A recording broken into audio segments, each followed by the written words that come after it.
through some of the highlights there for us, Rita, before we bring Ian in.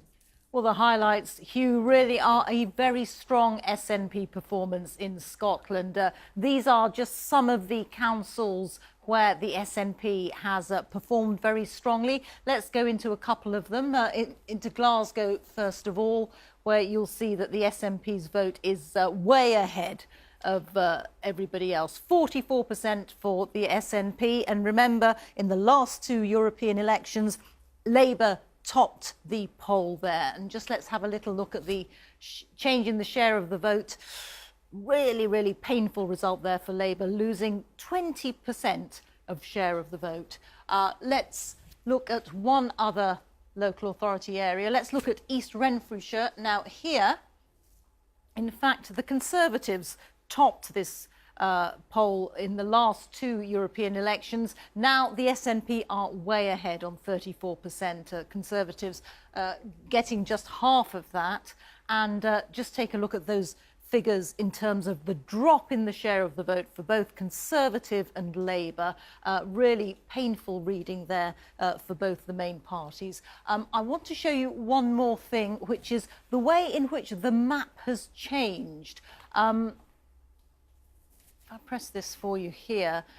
You'll see that's Scotland as Scotland has voted tonight. A whole sea of yellow for the Scottish National Party, with just Shetland and Orkney in the Lib Dem orange colours. And I just want to show you how the map looked 5 years ago. So that whole swathe of blue that was Conservative in the border areas and red around Glasgow and Edinburgh, well, that has all changed now. And what you see is SNP yellow. Thank you very much, Rita. I should point out, of course, that I mean, we may have said it earlier, but we won't get the full Scottish result until, well, I think probably midday tomorrow, because we're waiting for Western Isles, which Mr Blackford will know all about. So it's good to have you with us, Ian. Thank you very much. Westminster leader of the Scottish National Party. OK, so two questions. Was this for you a one-issue election? In other words, was it, and do you therefore consider this to be, your performance, to be an anti-Brexit vote? Yeah, we were very clear. We asked people to vote for the SNP because we want to stop Brexit. And of course, in the referendum in 2016, 62% of those that voted in Scotland did vote to remain.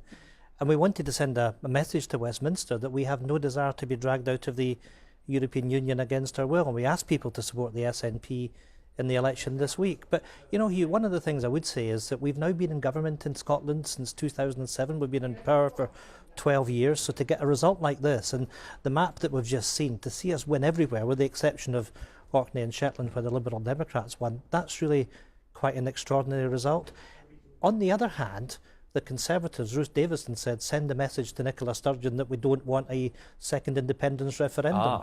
Well, I have to say to Ruth Davidson, that hasn't worked. That's a stunning result for the SNP tonight. And I'm afraid that both Labour and Conservative have got what they deserve. The constructive ambiguity of the Labour Party, facing two ways at the same time.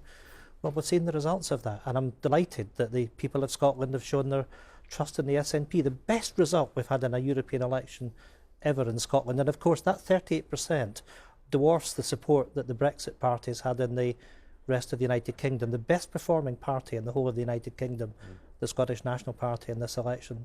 I'll come to John in a second on the message, because it's worth picking up again. But my second question to you was going to be just that, you know, the momentum which this vote would suggest, and how that feeds into the demands that you're facing from lots of your members for a absolutely cast iron guarantee of a commitment to another independence referendum. So you're saying very clearly that this vote feeds that very strongly.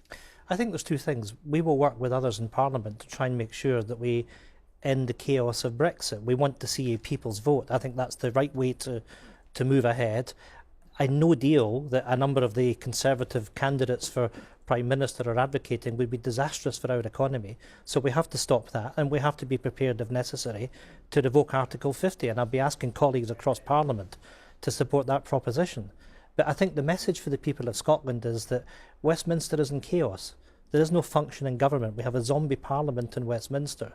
And ultimately, if we want to protect the economic interest of the people of Scotland, then we're going to have the powers of independence.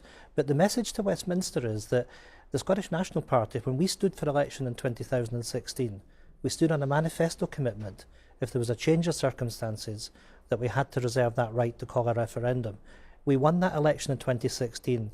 There's a majority for independence in the Scottish Parliament, and it ill beholds anybody in Westminster that would seek to frustrate the democratic decision of an elected government in Scotland that seeks to choose to have an independence referendum. They should respect the sovereignty of the people, because it's that sovereignty of the people which is at the root of this. John, what's your answer to that?